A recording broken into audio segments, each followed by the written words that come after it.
하루 15분 성경 읽기 생명의 말씀사 현대인의 성경. 오늘은 제211일차로 요한복음 8장부터 시작합니다. 요한복음 8장. 가늠한 여자가 용서받음. 그러나 예수님은 감람산으로 가셨다. 다음날 이른 아침에 예수님이 다시 성전으로 오시자 사람들이 예수님에게 몰려들었다. 그래서 예수님이 앉아 그들을 가르치고 계시는데 율법학자들과 바리새파 사람들이 가늠하다가 잡힌 한 여자를 끌고 와서 가운데 세우고, 선생님, 이 여자는 가늠하다가 현장에서 잡혔습니다. 모세의 법에는 이런 여자를 돌로 쳐 죽이라고 했는데 선생님은 어떻게 생각하십니까? 하고 물었다. 그들이 이런 질문을 한 것은 예수님을 시험하여 고발할 구실을 찾기 위해서였다. 그러나 예수님은 몸을 굽혀 손가락으로 땅바닥에 무엇인가 쓰고 계셨다. 그래도 그들이 계속해서 질문을 하자 예수님은 일어나 너희 가운데 죄 없는 사람이 먼저 그 여자를 돌로 쳐라 하시고 다시 몸을 굽혀 땅바닥에 무엇인가 계속 쓰셨다. 예수님의 말씀을 듣고 그들은 양심의 가책을 받아 나이 많은 사람으로부터 시작하여 하나씩 둘씩 모두 가버리고 예수님과 거기에 서 있는 여자만 남았다. 예수님께서 일어나 그 여자에게 그들이 어디 있느냐, 너를 죄인 취급한 사람은 없느냐 하고 물으시자 그녀는 주님 없습니다 하고 대답하였다. 그때 예수님은 그렇다면 나도 너를 죄인 취급하지 않겠다. 가서 다시는 죄를 짓지 말아라 하고 말씀하셨다. 후에 예수님은 사람들에게 다시 말씀하셨다. 나는 세상의 빛이다. 나를 따르는 사람은 어둠에 다니지 않고 생명의 빛을 받을 것이다. 그러자 바리새파 사람들이 예수님께 당신이 자기를 증거하고 있으니 당신의 증거는 진실하지 못하오 하였다. 그래서 예수님이 이렇게 말씀하셨다. 나는 내가 어디서 와서 어디로 가고 있는지 알기 때문에 내가 나를 증거한다고 해도 내 증거는 참된 것이다. 그러나 너희는 내가 어디로 와서 어디로 가는지 모른다. 너희는 사람의 표준대로 판단하지만 나는 아무도 판단하지 않는다. 내가 만일 판단하더라도 내 판단이 옳은 것은 내가 혼자 있는 것이 아니라 나를 보내신 아버지께서 나와 함께 계시기 때문이다. 너희 율법에도 두 사람의 증거는 참된 것이라고 기록되어 있다. 내가 나를 증거하기도 하지만 나를 보내신 아버지께서도 나를 증거해 주신다. 이 말씀을 듣고 그들이 당신의 아버지가 어디 있소? 하고 묻자 예수님은 그들에게 너희는 나를 알지 못하고 내 아버지도 모른다.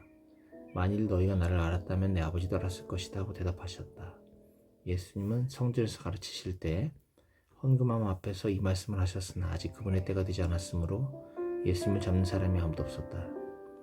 예수님은 그들에게 다시 말씀하셨다. 나는 떠나간다. 너희는 나를 찾다가 너희 죄 가운데서 죽을 것이다. 내가 가는 곳에는 너희가 올 수 없다. 그때 유대인들이 자기가 가는 곳에는 우리가 가지 못한다고 하니 이 사람이 자살이라도 하겠다는 건가? 하자 예수님이 이렇게 말씀하셨다. 너희는 아래에서 났고 나는 위에서 났으며 너희는 이 세상에 속하였고 나는 이 세상에 속하지 않았다. 그래서 내가 너희는 너희 죄 가운데서 죽을 것이라고 말하였다. 만일 너희가 나를 그리스도로 믿지 않으면 너희가 정말 너희 죄 가운데서 죽을 것이다. 그때 그들이 도대체 당신은 누구요? 하고 물었다. 그래서 예수님이 이렇게 대답하셨다. 내가 누군지 처음부터 너에게 말하지 않았느냐? 내가 너희에 대해서 할 말도 많고 판단할 것도 많지만 나를 보내신 분이 참되심으로 나는 그분에게서 들은 것만 세상에 말한다. 그들은 예수님이 하나님 아버지에 대해서 말씀하셨다는 것을 깨닫지 못하였다. 그러므로 예수님이 다시 말씀하셨다. 너희가 나를 십자가에 못 박아 죽인 다음에야 비로소 내가 그리스도라는 것과 또 내가 아무것도 스스로 말하지 않고 아버지께서 가르쳐 주신 대로 말한다는 것을 알게 될 것이다. 나를 보내신 분이 나와 함께 하신다. 내가 항상 그분이 기뻐하시는 일을 하기 때문에 그분은 나를 혼자 버려두지 않으셨다. 이 말씀을 듣고 많은 사람들이 예수님을 믿었다. 진리가 자유롭게 함. 그래서 예수님이 자기를 믿는 유대인들에게 말씀하셨다. 너희가 내 말대로 살면 참으로 내 제자가 되어 진리를 알게 될 것이며 그 진리가 너희를 자유롭게 할 것이다. 우리는 아브라함의 후손으로 남의 종이 된 적이 없는데 어째서 당신은 우리가 자유롭게 될 것이라고 말하시오. 내가 분명히 너에게 말한다. 죄를 짓는 사람은 누구나 다 죄의 종이다. 종은 주인 집에서 영원히 머물러 있을 수 없지만 아들은 그 집에서 영원히 산다. 그러므로 아들이 너에게 자유를 주면 너희는 진정으로 자유로운 사람이 될 것이다. 너희가 아브라함의 후손이라는 것은 나도 알고 있다. 그러나 너희가 내 말을 받아들이지 않기 때문에 나를 죽이려고 한다. 나는 내 아버지 앞에서 본 것을 말하고 너희는 너희 아비에게 들은 것을 행한다. 우리 아버지는 아브라함이요. 너희가 아브라함의 자손이라면 아브라함을 본받아야 하지 않느냐? 그러나 너희는 지금 하나님에게서 들은 진리를 말한 나를 죽이려 하고 있다. 아브라함은 이렇게 하지 않았다. 너희는 너희 아비가 하는 짓을 알고 있다. 우리는 사생아가 아니요 우리 아버지는 하나님 한 분뿐이요. 그래서 예수님이 그들에게 이렇게 말씀하셨다. 너희 아버지가 정말 하나님이시라면 너희가 나를 사랑했을 것이고 이것은 내가 하나님에게서 나와 이곳에 왔기 때문이다. 나는 내 마음대로 온 것이 아니고 아버지께서 나를 보내셨다. 왜 너희는 내 말을 이해하지 못하느냐? 이것은 너희가 내 말을 알아들을 수 없기 때문이다. 너희는 너희 아비인 마귀의 자식이므로 너희 아비가 원하는 것을 하고 싶어한다. 그는 처음부터 살인자였다. 그에게는 진리가 없으므로 그가 진리의 편을 서지 못한다. 그는 거짓말할 때마다 자기 본성을 드러낸다. 이것은 그가 거짓말쟁이며 거짓의 아비이기 때문이다. 너희는 내가 진리를 말하기 때문에 나를 믿지 않는다. 너희 중에 내게서 죄를 찾아낼 사람이 누구냐? 내가 진리를 말하는데도 왜 나를 믿지 않느냐? 하나님께 속한 사람은 하나님의 말씀을 듣는다. 그러나 너희가 듣지 않는 것은 하나님께 속하지 않았기 때문이다. 그때 유대인들이 예수님께 우리가 당신을 사마리아 사람이며 귀신 들린 사람이라고 하는 것이 옳지 않소? 하자 예수님이 이렇게 대답하셨다. 내가 귀신 들린 것이 아니라 내 아버지를 공경하는데도 너희는 나를 멸시하고 있다. 나는 내 자신의 영광을 구하지 않는다. 그것을 구하고 판단하시는 분은 하나님이시다. 내가 분명히 너에게 말한다. 누구든지 내 말을 지키면 영원히 죽지 않을 것이다. 그러자 유대인들이 대꾸하였다. 이제 보니 당신은 귀신이 들려도 단단히 들렸소. 아브라함도 예언자들도 다 죽었는데 당신의 말을 지키면 영원히 죽지 않는다니. 그렇다면 당신이 죽은 우리 조상 아브라함보다 위대하단 말이오? 예언자들도 죽었는데 도대체 당신은 누구란 말이오? 그래서 예수님이 다시 말씀하셨다. 내가 내 자신에게 영광을 돌리면 그것은 아무 가치도 없다. 나를 영광스럽게 하시는 분은 바로 너희가 너희 하나님이라고 부르는 내 아버지이다. 너희는 그분을 모르지만 나는 알고 있다. 만일 내가 그분을 모른다고 하면 나도 너희처럼 거짓말쟁이가 되고 말 것이다. 그러나 나는 그분을 알고 그분의 말씀을 지키고 있다. 너희 조상 아브라함은 내 나를 보리라는 생각에 즐거워하다가 마침내 보고 기뻐하였다. 이때 유대인들이 당신은 아직 50살도 못 되었는데 아브라함을 보았단 말이오? 하고 묻자 예수님은 내가 분명히 너에게 말하지만 나는 아브라함이 나기 전부터 있다. 하고 대답하셨다. 그러자 그들이 돌을 들어 예수님을 치려고 하였다. 그러나 예수님은 몸을 피해 성전 밖으로 나가셨다. 요한복음 9장 나면서 소경된 사람을 고치심. 예수님은 길을 가시다가 날 때부터 소경된 사람을 보셨다. 제자들이 예수님께 선생님 누구의 죄로 이 사람이 소경으로 태어났습니까? 자기 죄입니까? 아니면 부모의 죄입니까? 하고 묻자 예수님이 이렇게 말씀하셨다. 이 사람의 죄도 부모의 죄도 아니다. 이런 일이 일어나게 된 것은 이 사람에게서 하나님의 일이 나타나기 위해서이다. 우리는 낮 동안에 나를 보내신 분의 일을 해야 한다. 밤이 오면 그때는 아무도 일할 수 없다. 내가 세상에 있는 동안 나는 세상의 빛이다. 이 말씀을 하시고 예수님은 땅에 침을 뱉어 진흙을 이겨 소경의 눈에 바르시고 그에게 실로함, 번역하면 보냄을 받았다는 뜻, 못에 가서 씻어라 하셨다. 그래서 소경은 가서 씻고 눈을 뜨고 돌아왔다. 그때 이웃 사람들과 전에 그가 구걸하던 것을 본 사람들이 이 사람은 앉아서 구걸하던 거지가 아니냐 하자 어떤 사람은 그래 바로 그 거지야 하였고 또 어떤 사람은 아니야 그 거지와 닮은 사람이야 하였다. 그러나 본인은 내가 바로 그 사람이요 하고 대답하였다. 그러자 사람들이 그에게 물었다. 그러면 네가 어떻게 눈을 떴느냐? 예수라는 사람이 진흙을 이겨 내 눈에 바르고 실로암 못에 가서 씻으라고 하시기에 가서 씻었더니 보게 되었습니다. 그 사람이 어디 있느냐? 모르겠습니다. 사람들은 그를 바리새파 사람들에게 데리고 갔다. 예수님이 진흙을 이겨 소경의 눈을 뜨게 하신다는 바로 안식일이었다. 그러므로 바리새파 사람들도 그에게 어떻게 눈을 뜨게 되었는지 묻자 그분이 내 눈에 진흙을 발라주시기에 씻었더니 이렇게 보게 되었습니다 하고 대답하였다.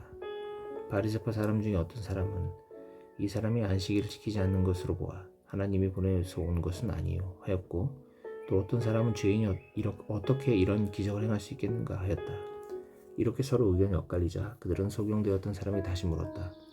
그 사람이 내 눈을 뜨게 했으니 너는 그가 누구라고 생각하느냐?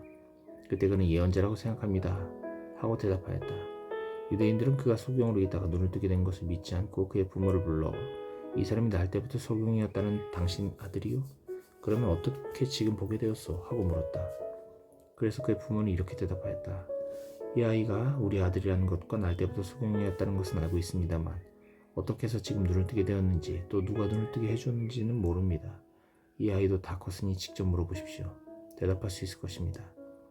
그때는 이미 유대인 지도자들이 예수님을 그리스도라고 인정하는 사람은 누구든지 회당에서 쫓아내기로 결정했기 때문에 그의 부모는 그들을 두려워하여 이 아이도 다 컸으니 직접 물어보십시오 하고 말한 것이다. 그들은 소경되었던 사람을 두 번째 불러 말하였다. 너는 하나님께 영광을 돌려라. 우리는 이 사람을 죄인으로 알고 있다. 그분이 죄인인지 아닌지 나는 모릅니다. 그러나 내가 한 가지 알고 있는 것은 소경이었던 내가 지금 보게 되었다는 이것입니다. 그 사람이 너에게 무슨 짓을 했으면 어떻게 내 눈을 뜨겠느냐? 내가 이미 말했는데도 듣지 않고 왜 다시 묻습니까? 당신들도 그분의 제자가 되고 싶습니까? 그러자 그들은 그에게 욕을 하며 말하였다. 너는 그 사람의 제자이지만 우리는 모세의 제자이다. 하나님이 모세에게 말씀하셨다는 것은 알지만 우리는 이 사람이 어디서 왔는지조차 모른다. 정말 이상한 일입니다. 그분이 내 눈을 뜨게 해주셨는데도 당신들은 그분이 어디서 오셨는지 모르신단 말씀입니까? 우리는 하나님이 죄인의 말은 듣지 않으시지만 그분의 뜻대로 사는 경건한 사람의 말은 들으시는 것으로 알고 있습니다. 세상이 생긴 이후로 지금까지 소경으로 태어난 사람이 눈을 뜨게 했다는 말은 들어보지 못했습니다. 이분이 만약 하나님의 분에서 오신 분이 아니라면 도저히 이런 일을 하실 수가 없었을 것입니다. 그들은 이 말을 듣고 네가 죄 가운데서 태어난 주제에 우리를 가르치려고 하느냐고 그를 쫓아내버렸다. 예수님은 바리새파 사람들이 그를 쫓아냈다는 말을 듣고 그 사람을 만나 물었다. 네가 하나님의 아들을 믿느냐? 선생님, 누가 그분이십니까? 말씀해 주십시오. 제가 믿겠습니다. 너는 이미 그를 보았다. 지금 너와 말하는 내가 바로 그 사람이다. 그러자 그는 주님 제가 믿습니다 하며 예수님께 경배하였다. 그때 예수님은 그에게 내가 심판하러 이 세상에 왔으니 보지 못하는 사람은 보게 하고 보는 사람은 소경이 되게 할 것이다 하고 말씀하셨다. 예수님과 함께 있던 몇몇 바리새파 사람이 이 말씀을 듣고 그러면 우리도 소경이란 말이요? 하고 묻자 예수님 그들에게 너희가 소경이었다면 죄가 없었을 것이나 지금 본다고 하니 너희 죄가 그대로 남아있다고 대답하셨다. 요한복음 10장 선한 목자. 예수님은 계속해서 말씀하셨다. 내가 분명히 너에게 말한다. 문으로 양의 우리에 들어가지 않고 다른 데로 넘어가는 사람은 도둑이며 강도이다. 문으로 들어가는 사람은 양의 목자이다. 문지기는 그에게 문을 열어주고 양들은 목자의 음성을 알아듣는다. 그리고 목자는 자기 양들의 이름을 하나하나 불러서 데리고 나간다. 양떼를 다 불러낸 후에 목자가 앞서가면 양들은 그의 음성을 알고 뒤따라간다. 그러나 양들은 낯선 사람의 음성을 모르기 때문에 따라가지 않고 피해서 달아난다. 예수님은 그들에게 이 비유를 말씀해 주셨으나 그들은 예수님의 말씀이 무엇을 뜻하는지 이해하지 못했다. 그래서 예수님은 다시 말씀하셨다. 내가 너에게 분명히 말한다. 나는 양의 문이다. 나보다 먼저 온 사람은 모두 도둑이며 강도이다. 그러므로 양들이 그들의 말을 듣지 않았다. 나는 문이다. 누구든지 나를 통해 들어가면 구원을 받고 마음대로 드나들며 꿀을 얻을 것이다. 도둑이 오는 것은 양을 훔쳐다가 죽여 없애려는 것뿐이다. 그러나 내가 온 것은 양들이 생명을 얻되 더욱 풍성히 얻도록 하기 위해서이다. 나는 선한 목자다. 선한 목자는 양을 위해 자기 생명을 바친다. 삭구는 목자가 아니고 양도 자기 양이 아니므로 이리가 오는 것을 보면 양을 버리고 달아난다. 그래서 이리가 양들을 물어가고 양떼를 흩어버린다. 그가 달아나는 것은 삭군이므로 양들에게 관심이 없기 때문이다. 나는 선한 목자다. 나는 내 양을 알고 내 양도 나를 안다. 이것은 아버지께서 나를 아시고 내가 아버지를 아는 것과 같다. 그래서 나는 양들을 위해 내 생명을 버린다. 또 내게는 우리 안에 들어있지 않은 다른 양들도 있다. 나는 그들을 데려와야 한다. 그 양들도 내 음성을 듣고 한 목자 아래서 한 무리가 될 것이다. 아버지께서 나를 사랑하시는 이유는 내가 생명을 다시 얻으려고 내 생명을 버리기 때문이다.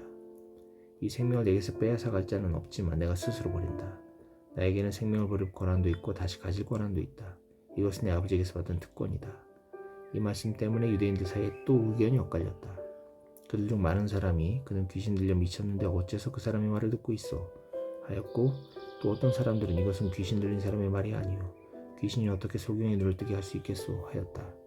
분명히 말해주시오. 예루살렘에 수전절이 되었는데 때는 겨울이었다. 예수님은 성전 군에 있는 솔로몬 행각을 거닐고 계셨다. 그러자 유대인들이 예수님을 둘러싸고 당신은 언제까지 우리를 궁금하게 할 셈이요? 당신이 그리스도라면 분명히 말해주시오 하였다. 그래서 예수님은 그들에게 이렇게 말씀하셨다. 내가 이미 말했어도 너희는 믿지 않고 있다. 내가 아버지의 이름으로 하고 있는 이 일들이 나를 증거하고 있다. 그러나 너희는 내 양이 아니므로 나를 믿지 않는다. 내 양은 내 음성을 알아듣고 나는 그들을 알며 그들은 나를 따른다. 내가 그들에게 영원한 생명을 준다. 그래서 그들은 영원히 멸망하지 않을 것이며 아무도 그들을 내 손에서 빼앗아갈 수 없을 것이다. 그들을 나에게 주신 아버지는 그 무엇보다도 위대하신 분이시므로 아버지의 손에서 그들을 빼앗아갈 자가 없다. 나와 아버지는 하나이다. 그러자 유대인들이 다시 돌을 들어 예수님을 치려고 하였다. 그때 예수님이 그들에게 내가 아버지의 지시에 따라 여러 가지 좋은 일을 너에게 많이 했는데 무엇 때문에 나를 돌로 치려고 하느냐고 물으셨다. 유대인들이 예수님께 그런 일 때문에 우리가 당신을 돌로 치려는 것이 아니라 당신이 하나님을 모독하기 때문이요. 당신은 사람이면서도 하나님인 체한단 말이요. 하고 대답하자 예수님이 그들에게 말씀하셨다. 너희 율법에 나는 너희가 신들이라고 말하였다라고 기록되어 있지 않느냐? 하나님의 말씀을 받은 사람들을 신이라고 하였으니 성경 말씀을 없앨 수 없다. 아버지께서 거룩하게 하여 세상에 보내신 내가 나는 하나님의 아들이다 하고 말했다고 해서 어떻게 너희가 당신은 하나님을 모독하고 있소라고 말할 수 있느냐? 내가 만일 아버지 일을 하지 않으면 나를 믿지 말아라. 그러나 내가 아버지 일을 하거든 나는 믿지 않더라도 그 일만은 믿어라. 그러면 너희가 아버지께서 내 안에 계시고 내가 아버지 안에 있는 것을 확실하게 알게 될 것이다. 유대인들이 또다시 예수님을 잡으려고 하였으나 예수님은 그들의 손에서 벗어나 피하셨다. 예수님은 요한이 처음 세례를 주던 요단강 건너편으로 가서 다시 거기에 머무르셨다. 그러자 많은 사람들이 예수님에게 모여들었다. 그들은 요한이 아무 기적도 행하지 않았지만 그가 이분에 대해 말한 것은 모두 사실이었어 하고 말했으며 많은 사람들이 그곳에서 예수님을 믿었다.